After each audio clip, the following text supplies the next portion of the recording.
Viewers and subscribers, welcome back to Beating the Press podcast. I am your host, Rafa. Now, coming up in this evening's podcast, we're going to be previewing the big matches coming up in this edition of the EPL. Games are now coming thick and fast, and we have some exciting fixtures coming up midweek. Wednesday, Thursday, and then back at it again come the weekend. Now, joining me this evening to preview these big matches, of course, the centerpiece being Man United facing off with Arsenal. We have longtime supporter and resident co-host, Christoph. Good to be back, viewers. Yes, indeed, Christoph. The games are coming at us at a rapid pace. It was just the other day we were dissecting and breaking down the review of last week's action, and here we are looking ahead, previewing the games coming up midweek, Christoph. Usually, the midweek is reserved for Champions League action, but we see some EPL fixtures being slotted in. Of course, it's the festive period. We have hit December up and running. And of course, going into the Christmas, Boxing Day, New Year's, the games will be coming quickly to us, Christoph. And we are starting off with this midweek fixture.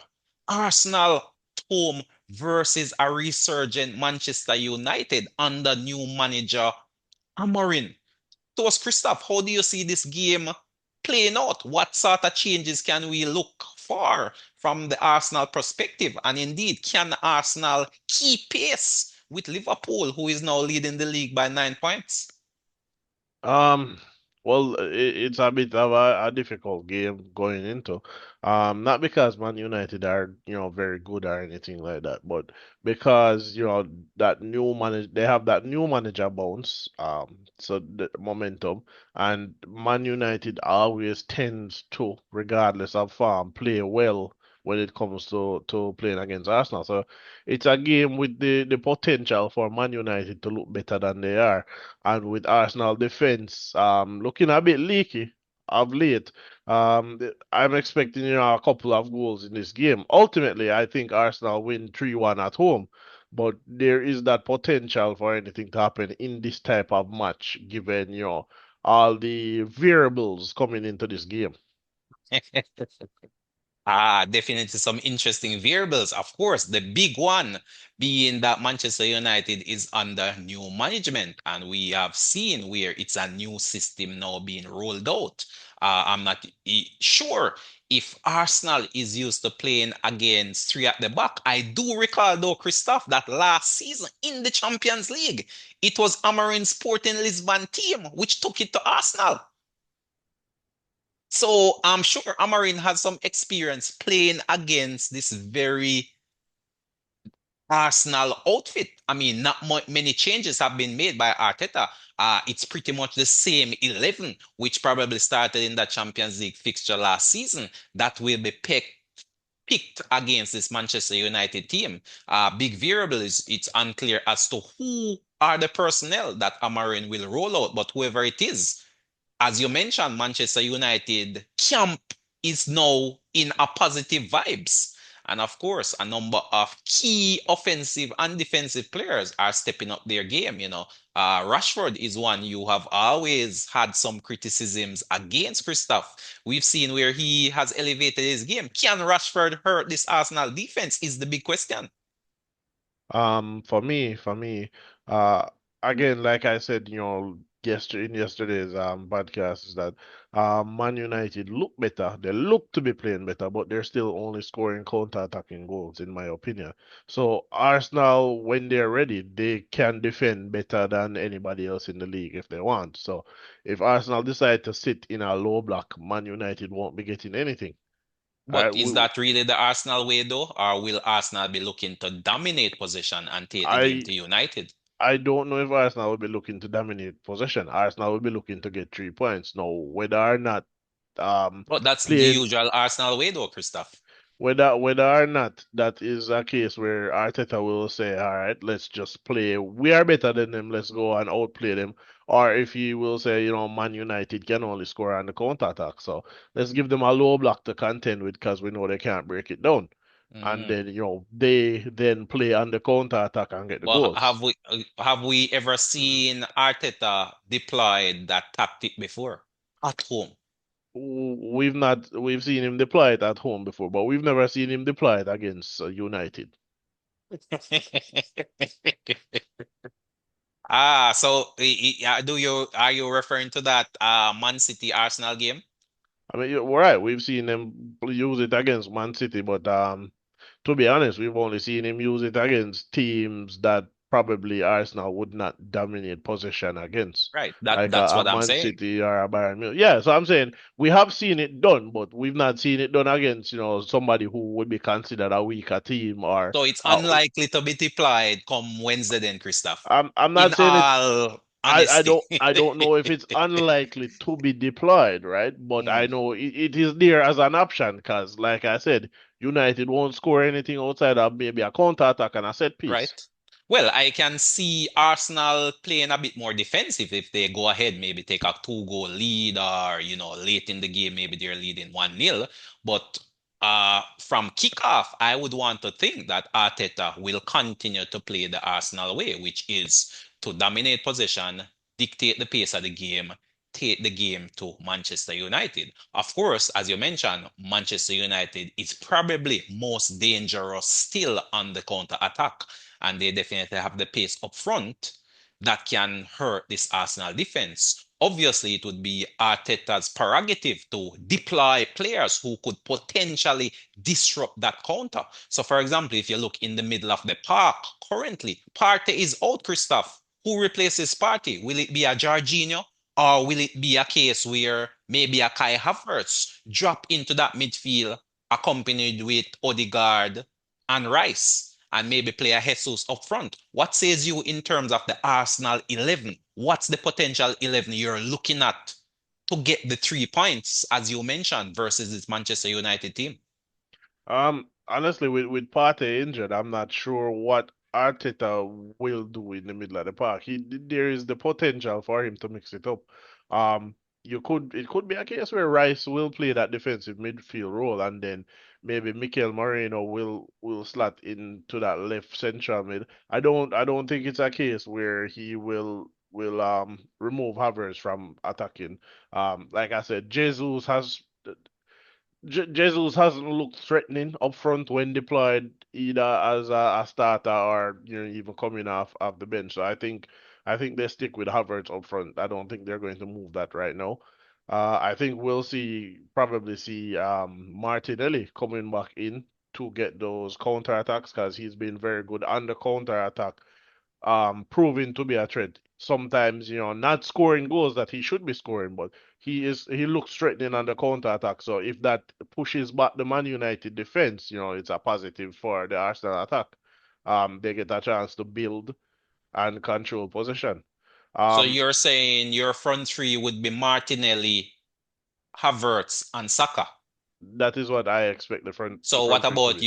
your midfield trio? You mentioned Rice and Odegaard, but who would you say would be the third? Would it be a Jorginho or it's between Jorginho and a Moreno, you're Um, thinking?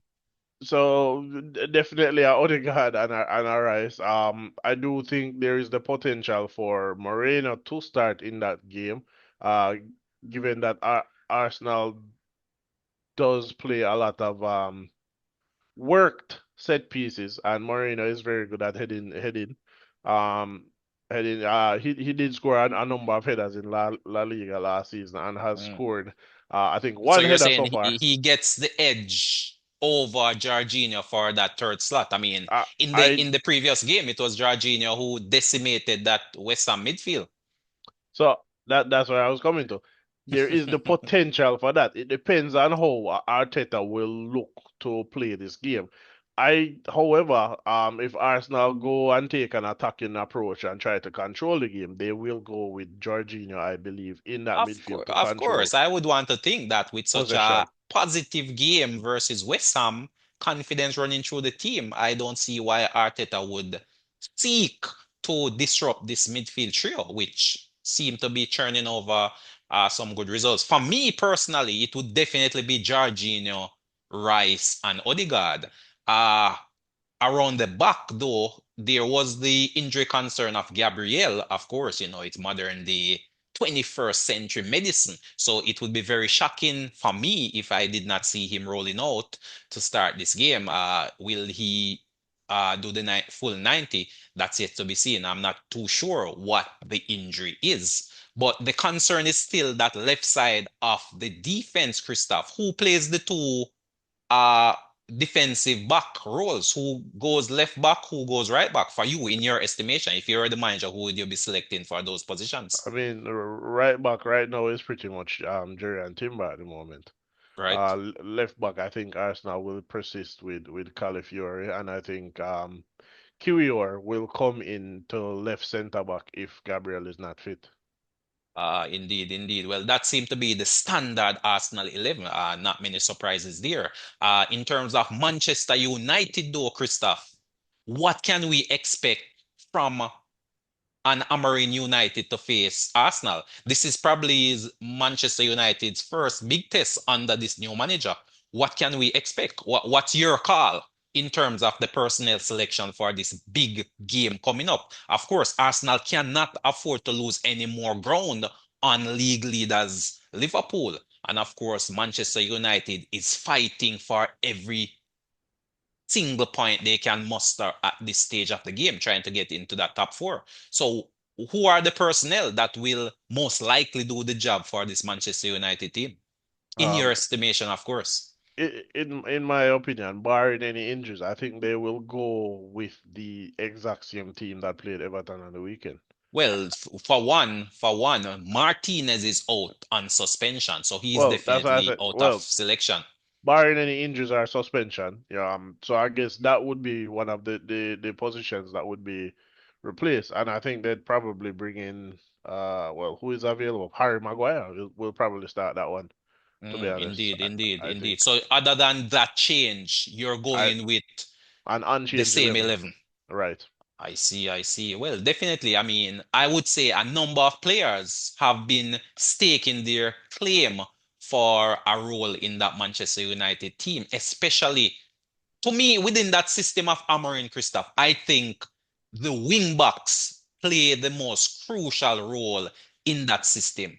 I think teams which play, let's say, three or five at the back, live or die by the effectiveness of the wing back roles or how the wing backs play. And thus far, Dalo seemed to be the most consistent of those tried at wingback.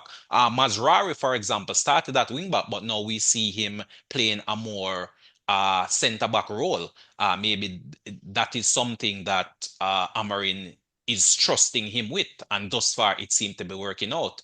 Garnacho was tried at wingback. He seemed not to be fitting that role much, so he has been benched, and it's Diallo that has become the standout in terms of that attacking wing back. We know, of course, that Amarin loves to use on one side an attacking fullback, and then on the other side, somewhat more defensive minded fullback. Dalo seemed to be that man on the left hand side, while uh, Ahmad seemed to be capturing his role as the attacking wingback in that system. So it will definitely be an interesting game, of course. And what's your predicted scoreline? You're saying, Christoph, you're sticking to calling this one 3-1? I think Arsenal still win this game 3-1. For me, Christoph, I just think that new coach Bones will get something from this game. My football instinct is telling me that at this point in time, Manchester United has nothing to lose. Amorim has some experience versus this very same Arteta team in Champions League action when he was the manager of Sporting Lisbon, and he had some good success against this team. I think Amorim takes home a point with him back to Manchester in this one. So for me, Christoph, I'm gonna call this one a stalemate. I'm gonna call this one a 1-1 draw with Arsenal losing further ground on league leaders Liverpool. So for me, I'm gonna call this one a draw. But I, it should I, definitely be an exciting match for the neutrals. it definitely sounds like you're just trying to talk it into existence, to be honest. Well, when I look at the variables, as you mentioned, this would definitely be an upset if Manchester United was to win. A draw, depending on how the game plays out, might be a fair result, but it's yet to be seen. But for sure, Arsenal has the superior team.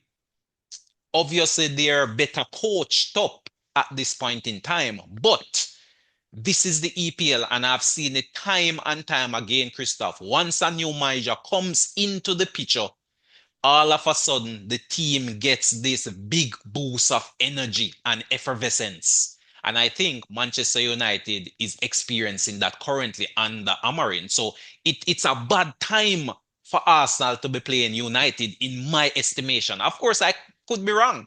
It could be a case where Arsenal goes out there and blows this Manchester United team away. But for me, I'm going to stick with my gut instincts and I'm going to go with a draw in this one, a scoring draw. So for me, it's going to be a 1-1 draw. But Christoph, there's a number of other interesting games coming up midweek as well.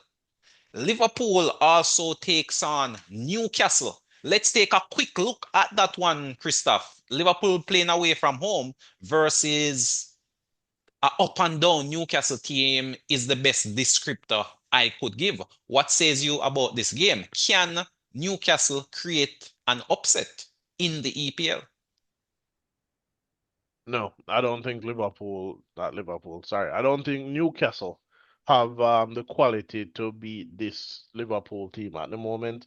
As I've been saying from the beginning of the season, they've been overperforming in my estimation. From what we see, they kind of overperform. They aren't playing good enough for the results that they've been getting. I think Liverpool right now, coming off of that win against Man City, they're on a high. They're playing well, and they will carry over that form into this game and kind of just blow Newcastle out of the water. That would be good as a Liverpool fan myself, for sure. But we often see that these EPL games are never as straightforward as they seem. And of course, Liverpool coming off a big win versus Man City. It is oftentimes after these games, we see that teams lose a little drive, get a little complacent, and the opposition team takes full advantage. Currently, Liverpool is a haunted team, Christoph. Everyone will be guns blazing against Liverpool for the rest of the season. They are league leaders. They have a target on their back. I And don't of think so. course, Newcastle will be shooting to hit bullseye at home in front of what should be a very loud, raucous Newcastle crowd. They should definitely put up a stiff opposition against this Liverpool team for sure. But Liverpool may just have enough quality to get over the line. So for me, I think Liverpool will come away 2-1 winners, but I think this will be a hotly contested game, hotly contested, and I don't think it will be a cakewalk for this Liverpool team. So for me, I am still backing them to come away with all 3 points, but I do believe it will be a very competitive game in my estimation. Then, of course, Christoph, Manchester City hits the field again versus what I would classify as a most improved team of the season thus far in the likes of Nottingham Forest, Man City at home versus Forest. How do you see this one playing out? Will the Man City slump continue or will Forest capture all 3 points or take something off this wounded animal at the moment, which is Man City? To be honest, I don't know. And not very often you hear people saying that about Manchester City. I don't know. I feel like this is an excellent opportunity for this improved Nottingham Forest team to go on and collect some points here. We know Manchester City is very weak against the counter attack at the moment, and against Manchester City, that is what a Nottingham Forest would have been expecting to do.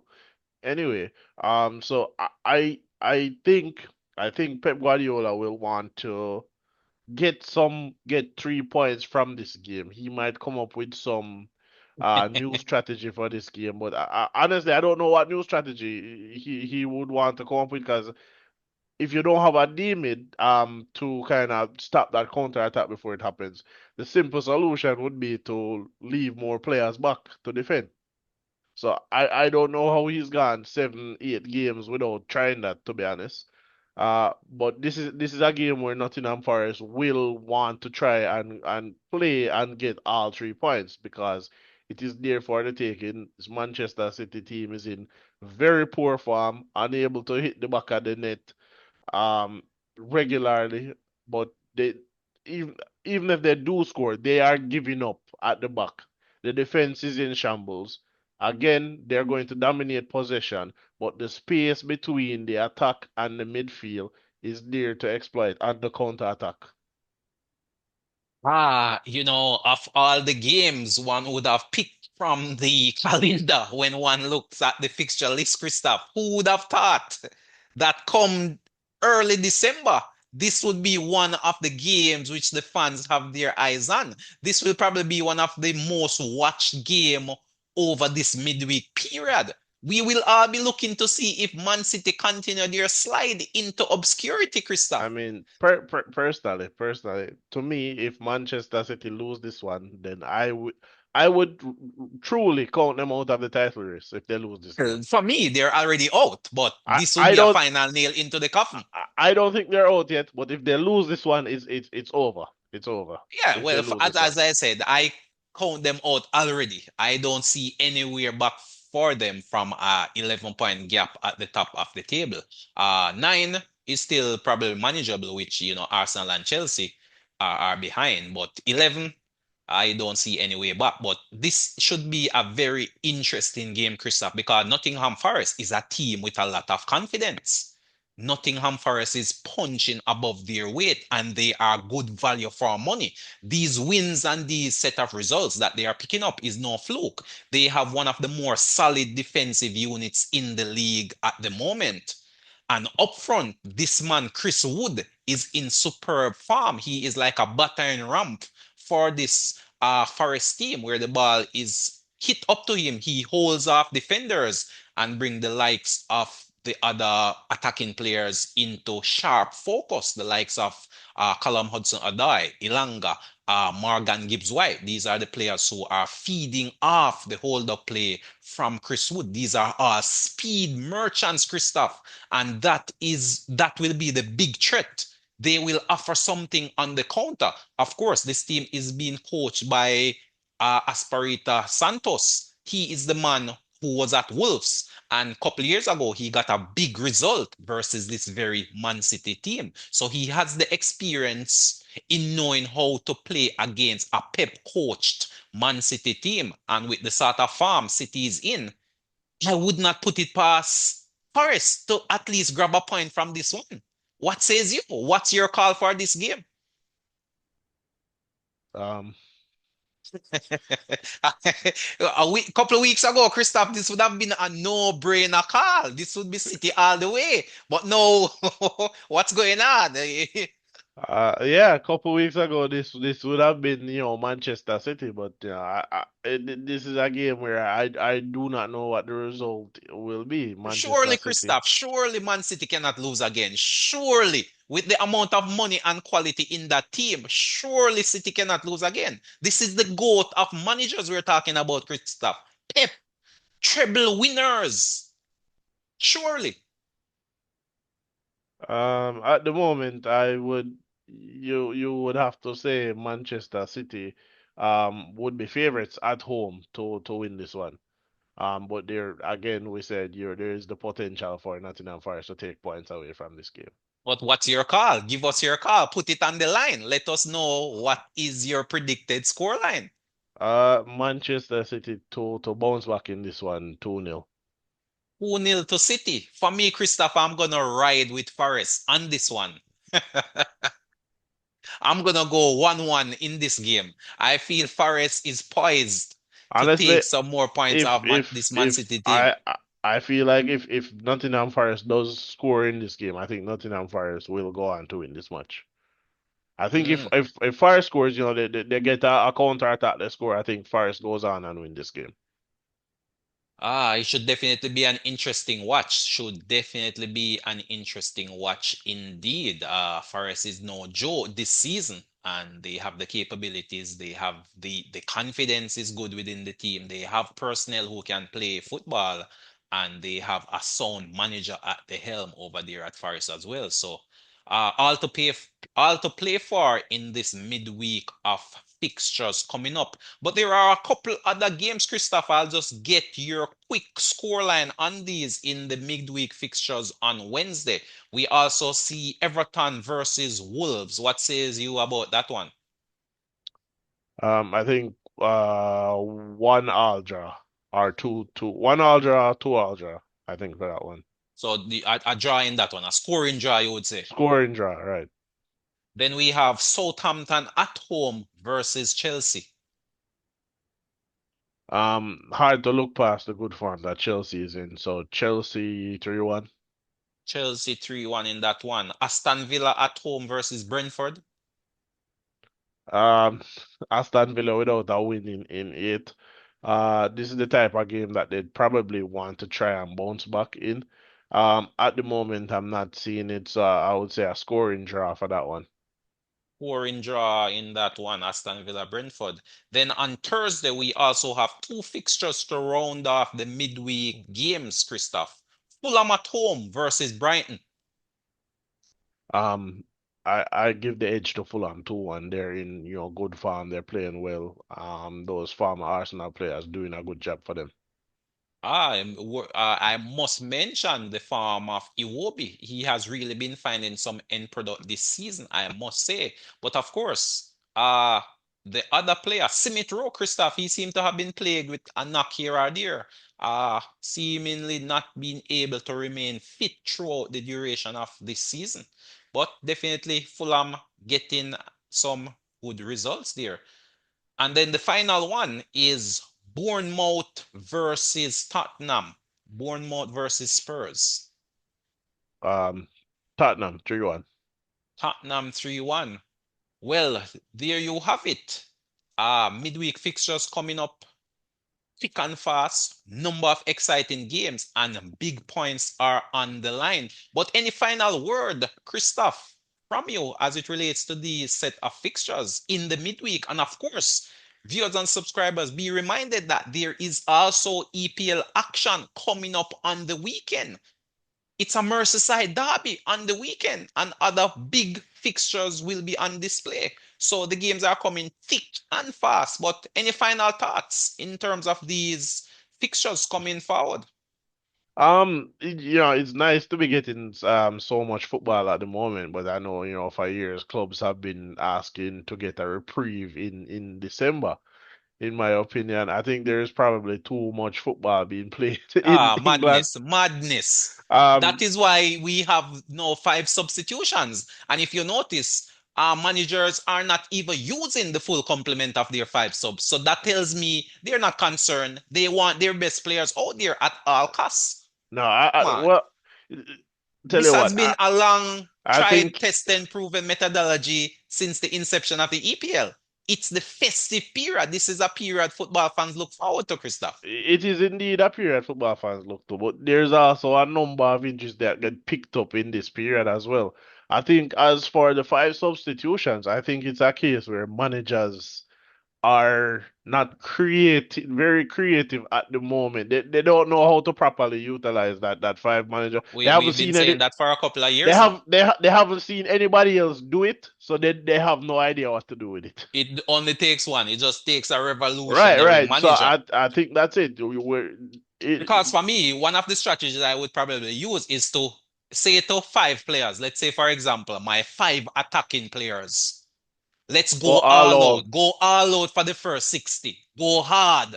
All out for the first 60. And then I bring on a fresh five for after 60 minutes. That's one strategy, but a lot of managers don't seem to be using that. Or you could potentially rest maybe your starters and almost like some sort of a blitz, as is the case with NFL. Just bring on all your best players when maybe they're up against more fatigued defenders in the second half. We know from a statistical point of view, most goals in the EPL are scored in the second half, and that's one of the key reasons for that. Players I get mean, tired, they lose concentration.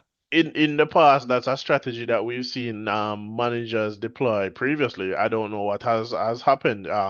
Usually you would see teams try to tire out defenders in the first half, and then the second half you would bring on your pacey wingers and attackers to try and get those goals. Sir Alex, Arsene Wenger, things that they used to do, but as time has gone on and football has become somewhat more system based, we've seen that less and less. We might very well need to go back to those old school methodologies and tactics. But I long to see the days of a physically potent team getting back into the league, somewhat resembling the Stoke City of old, where teams like Arsenal were battered and bruised on those wet, windy Stoke City nights, Christoph.